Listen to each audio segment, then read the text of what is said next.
All right. Enter this data into your stat plot.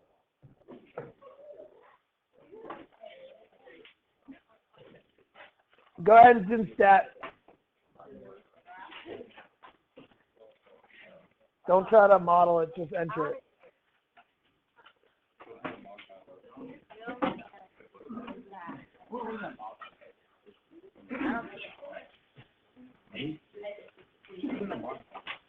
Go ahead, enter this data.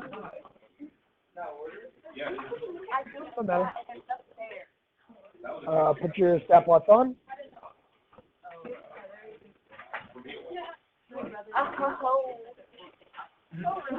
I cleared my RAM. My calculator was like telling that stuff.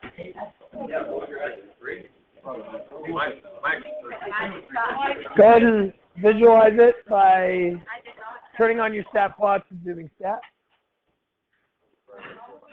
Zoom 9. Whoa, look at that go. Let's do that. It is not function. It is function now. You had 2 earlier. No, I gotta change it. You guys entering this? You guys viewing it? Put your phone away.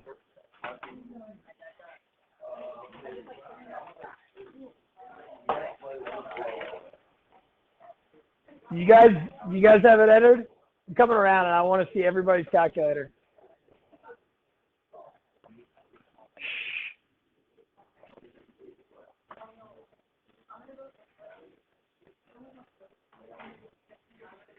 Okay. You see it? You guys have your stat plots on?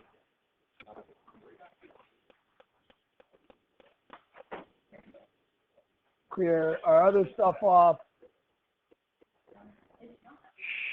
Turn on your stat plot. Zoom 9. And you see something. Here's what we see. We got 1 point up here at 100,000 over 4. See that? But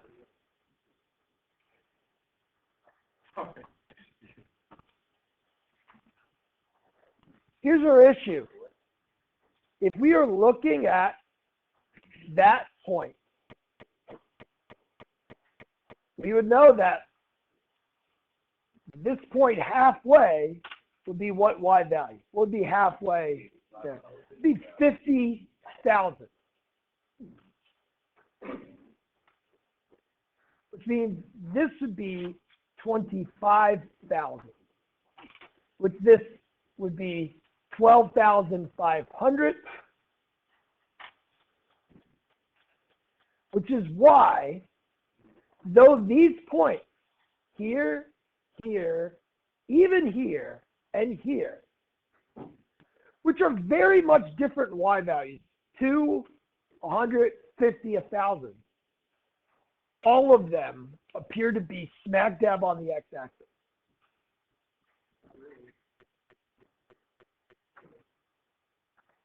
Not really?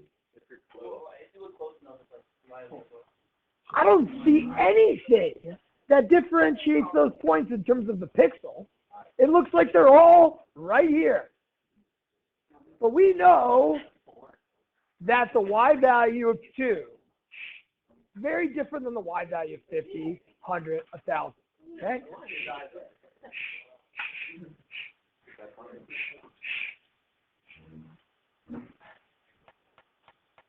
We need to look at things differently so we can see the differences. So, we are going to investigate a different type of y-axis scaling, where you are not going to go linear. Rather, you're going to go and exponentially scale things. We are going to call this 10 to the 0, not y equals 0. We'll call it 10 to the 0. We'll call this not 1, but 10 to the first. This will be 10 squared. This will be 10 cubed, not 3. This will be 10 to the fourth, and this will be 10 to the fifth. And then all of a sudden, we are going to be able to see our points in a different light. We'll be able to distinguish between the points better. 400,000, still there. This is 1, this is 10, this is 100, this is 1,000, this is 10,000, this is 100,000. But, boom, 5, 100, I can see it. There's 5, 100. 2, 50. Now it's somewhere in between 10 and 100. 3, 1,000. Right there. All of a sudden I can see and I can distinguish between these large values looking on a graph. I can visualize the differences versus 100,000 and a bunch of zeros. What we are doing, exponentially scaling things, helps us see big sets of data. Because we're exponentially scaling things, though, we won't say that, though this is 1 and this is 10, let's be in the notes, sorry.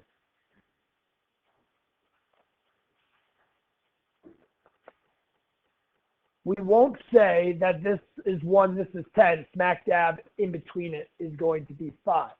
Because things are exponentially scaled, they're going to help you out by giving you these lines that indicate going up 1. This will be 2, 3, 4, 5, 6, 7, 8, 9, 10.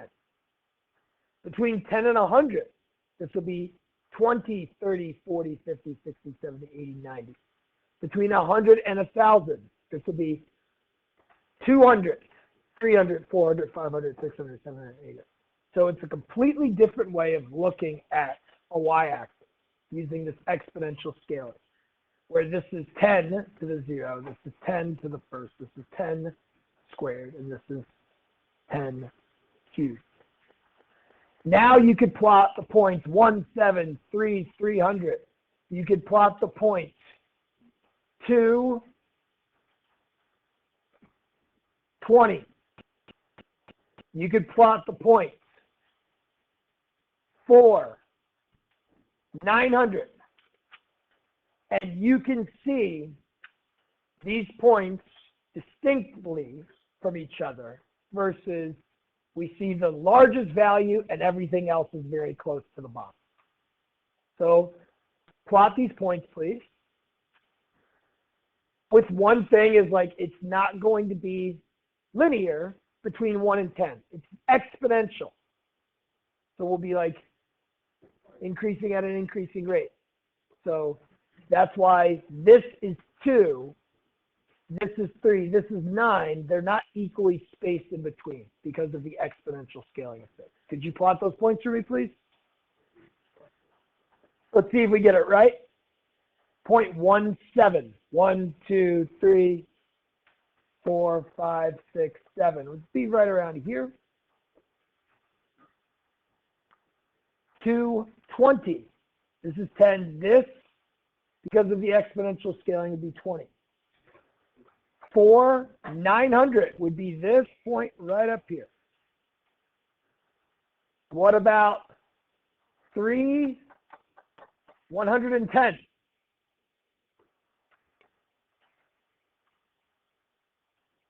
Where would 310 be?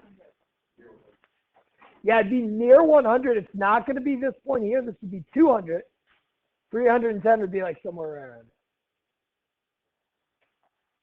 Okay, this exponential scaling we call ascending log plot, though the idea of what is a semi-log plot is a little bit different from how we're going to approach it in this lesson. Don't worry about it. And where is this particularly useful? It's particularly useful when we're looking at functions that grow very quickly.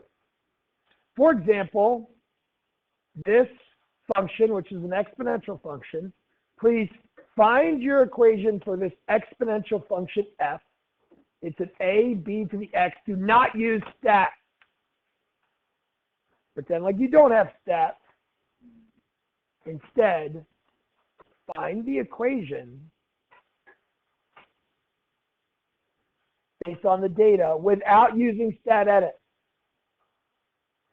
See if you can figure it out. How do you find the equation? Well, like your free response question 3 helped you generate equations like, hey, part A, write 2 equations used to find A and B.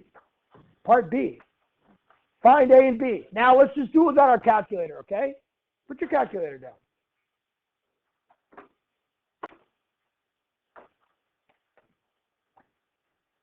We know we have y equals ab to the x.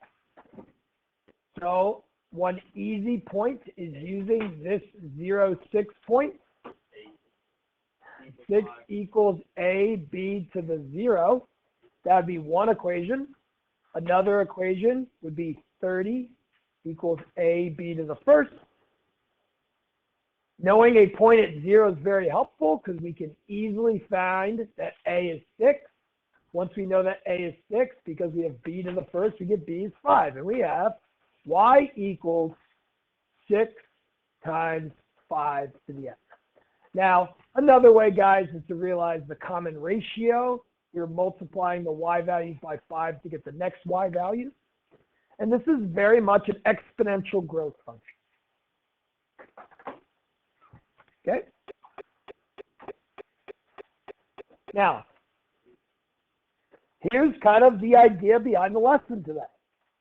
If I asked you to show a bunch of points on y equals 5 to the x, you're probably thinking, yeah, that's tough to do. We grow very fast. I got to start zooming out. We can use the wrench to adjust things, and that'd be great. But what if I wanted to keep things kind of like square? Like, not great. I'm already at 1.7 and I'm getting off of 100. Sure, you could use the wrench, but yes, but let's do something else besides use the wrench. Bang, ready? Let's not plot the data, plot the points, plot the function on our linear plane. Let's plot it on a logarithmic plane.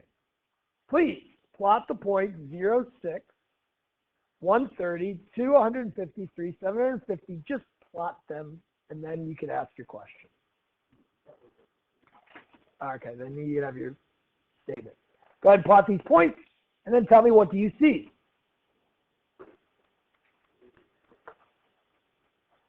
No. Don't use stat edit. Plot these points on this exponential scaled y-axis. Don't use that. Just plot. Oh, you already did.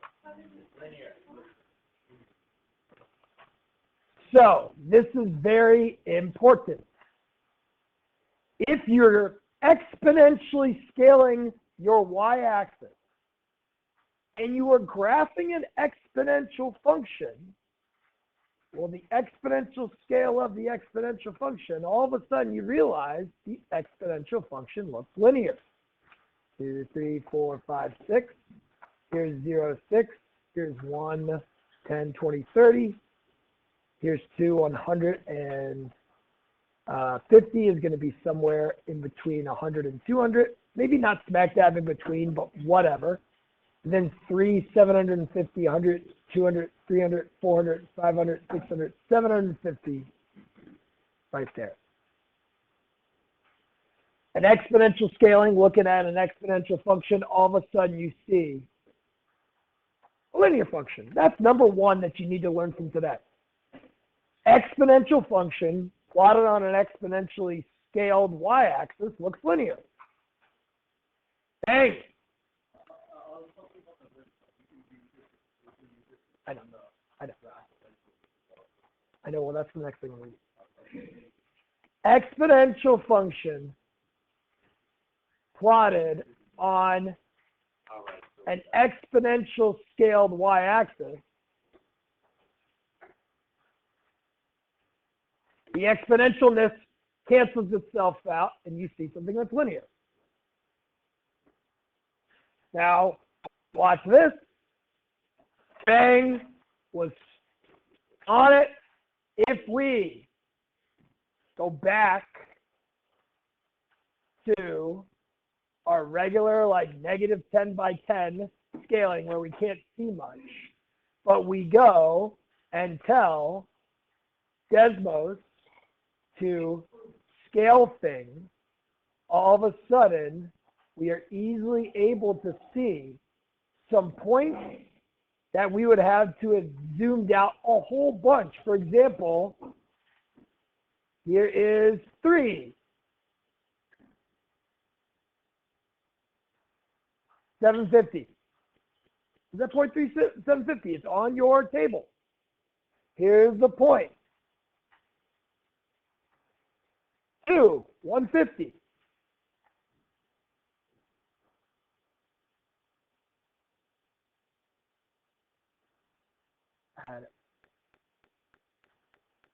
It's 2, 150. And you could see a lot more points without having to crazily scale things. 10, that number, 7.8, that number, any point you could see because of this logarithmic scale. But there's another way to look at things without looking at this exponential scale. And this is actually what the semi-log plot looks like, and this is why it comes up. Let's look at y equals 6 times 5 to the x. Write that down. And then let's log both sides of this equation. Now, the left side is going to stay as log, and log is log base 10 of y. But there are exponent rules that you have learned that'll actually allow you to expand this so that it looks like something that you're like, oh yeah, that's like linear. That's like a linear equation. So tell me, what are the logarithmic rules? This is review for the AP test already. That allows you to expand log 6 times 5 to the x. Tell your neighbors.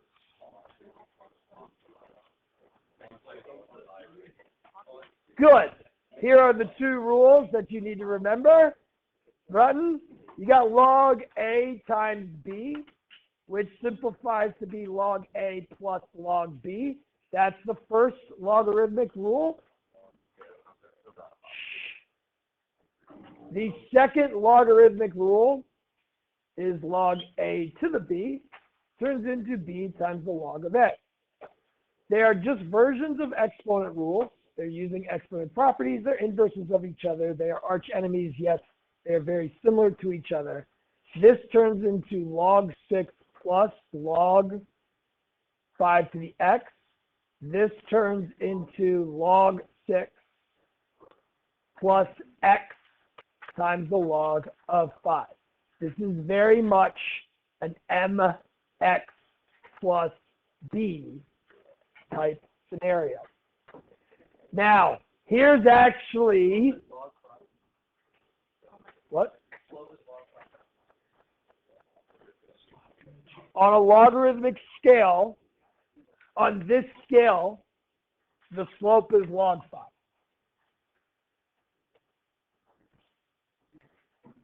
Now, here's actually where it comes in handy, is not looking at an exponential scale like this.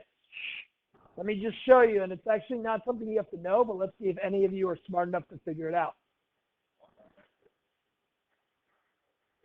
Programs used to not be able to do this type of scaling. Your calculator cannot do that type of scaling, unless you guys know of logarithmic scaling on the TI-84. I don't know. The idea of log y equaling log 6 plus x times the log of 5. Cool. What do we see? Two equations that are the same. But you know what I'm going to do is I'm going to get rid of the log on the left side. And I'm going to say, let's graph this on our normal xy plane. Y equals log 6 plus x times log 5. Okay. Now this is on a normal xy plane. Y equals log 6 plus x log 5. And we can see some points. I'm going to go to a specific point, x equals 3. Right here, I see 3, 2.875.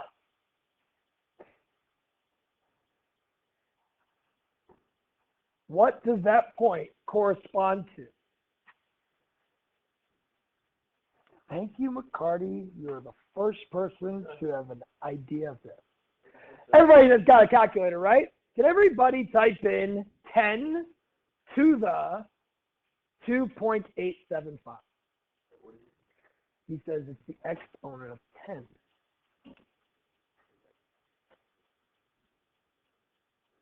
Give me your phone right now, Wood. Give it to me. Give it to me. Give it to me. Give it to me. Give it to me. Give it to me.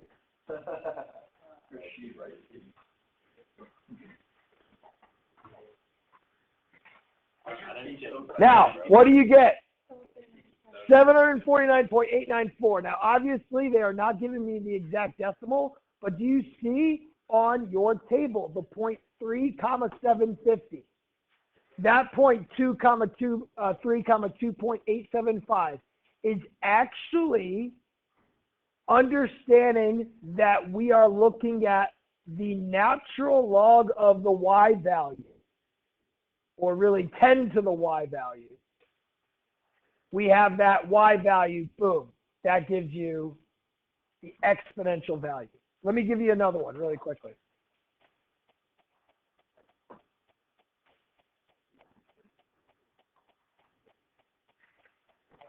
This point. Oh, I already did that one. 2.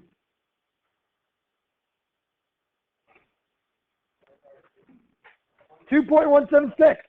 Please take 10 to the 2.176.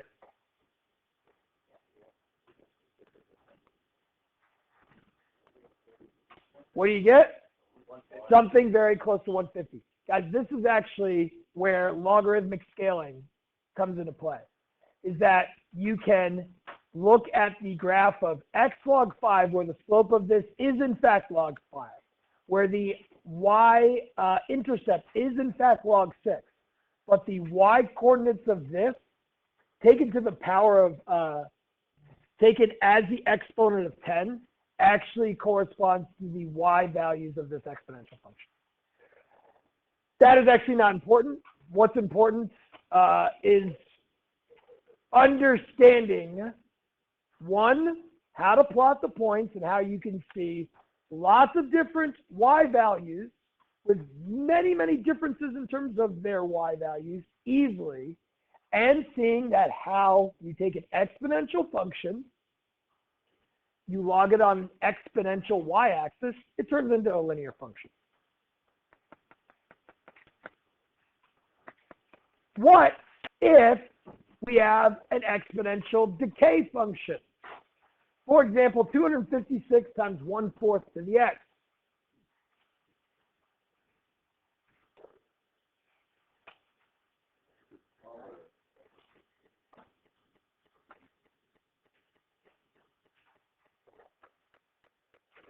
What is it going to look like, first of all, on a regular xy plane? What do you think it'll look like on an exponentially adjusted y plane? Josiah Thomas, it looks like this on a regular xy plane. If it's an exponential decay, the values get smaller and smaller and smaller. If it's an exponential decay graph on an exponentially adjusted y-axis, it's going to be linear, but with a negative slope. Now, how do we see that it's a negative slope? Please, everybody, rewrite this in terms of its logarithmic equivalency. Rewrite y equals 256 times 1/4 to the x in terms of its logarithmic equivalency. Please, I'm going to come around and I want you to show what is the equivalent log y equals expression.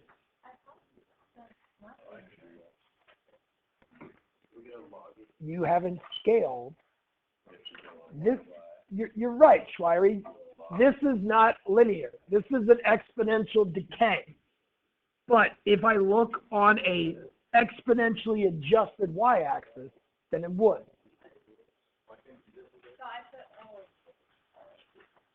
Please give me the logarithmic equivalency. Where did it fit? Yeah, I don't want to look at your papers, honestly. Sorry, Nancy. Ready? We would get log 256 plus x times the log of 1/4. Type this into your calculator. What's the log of 1/4?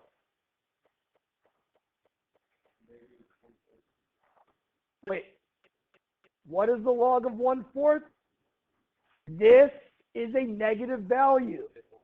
Look, there's a negative slope. You, seeing a negative slope, should then, you see a negative slope on your exponential graph. You should be thinking this is going to refer to an exponential decay. Like, don't pay attention, but don't talk. Okay? After you know it's an exponential decay, you know something about either A and B. What do you know about A or B for an exponential decay? Thank you.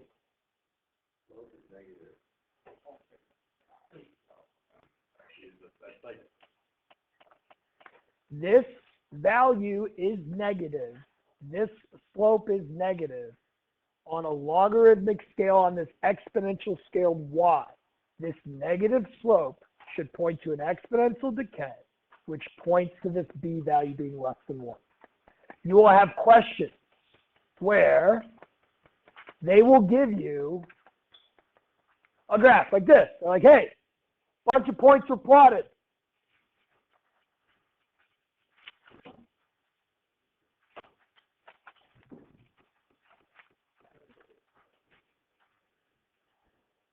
Which of these equations plots those points?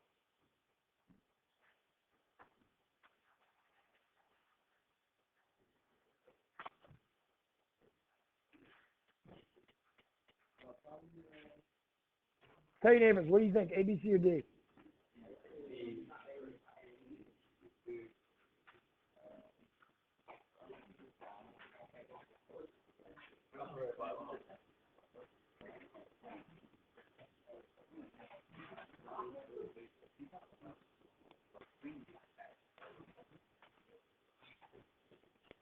Now, here's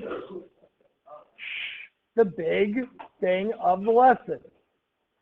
An exponential function plotted on an exponential scale looks linear. The exponential function, 2 times 2 to the t, would be plotted looking linear on the exponential scale. Okay.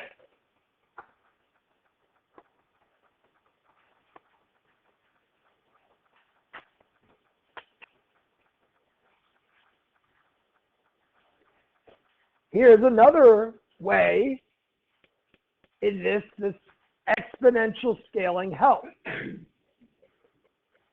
Let's look at A right here.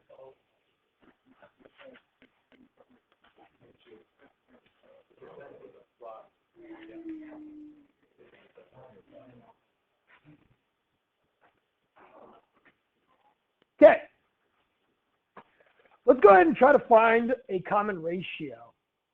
Well, let's see, 13 divided by 7.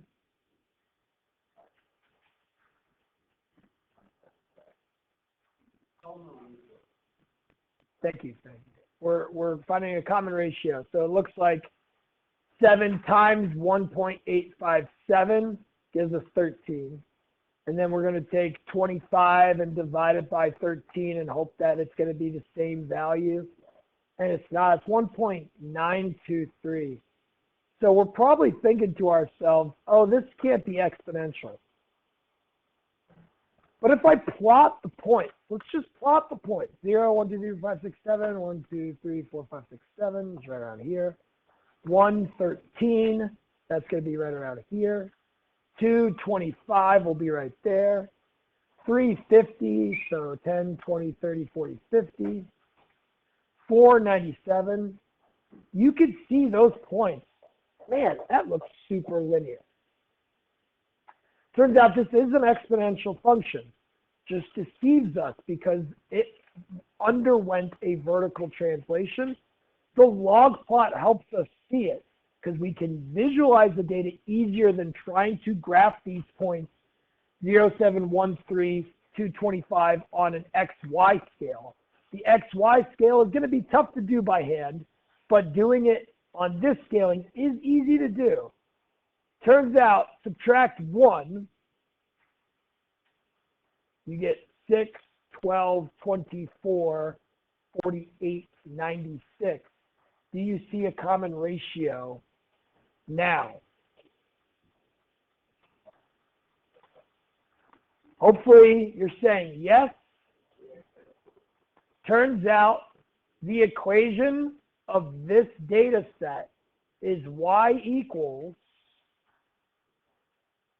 6 times 2 to the x undergone with a vertical translation of -1. You could see the data on a log plot looked exponential. Just because, like, I kind of undid it because I knew in advance that it's going to be 6, 12, 24, 48, 96. I can just see the times 2, times 2, times 2, times 3. Okay? It's just like an example trick of why this is valuable. You see it's exponential. There's got to be some sort of exponential equation that connects it. And I just discovered it. One more thing.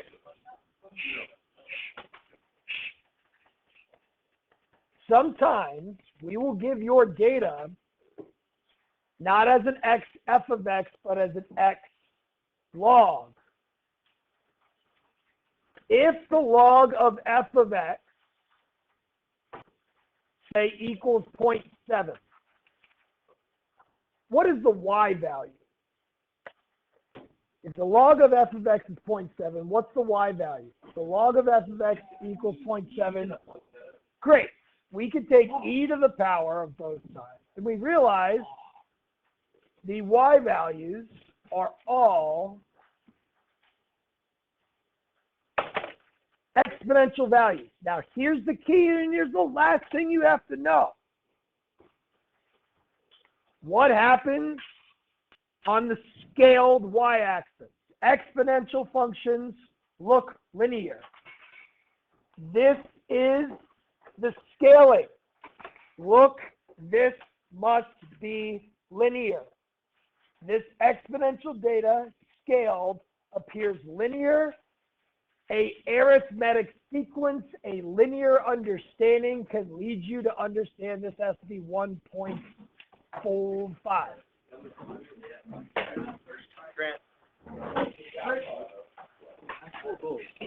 That was a great last lesson, favorite tables of mine. It's been a pleasure teaching you this year.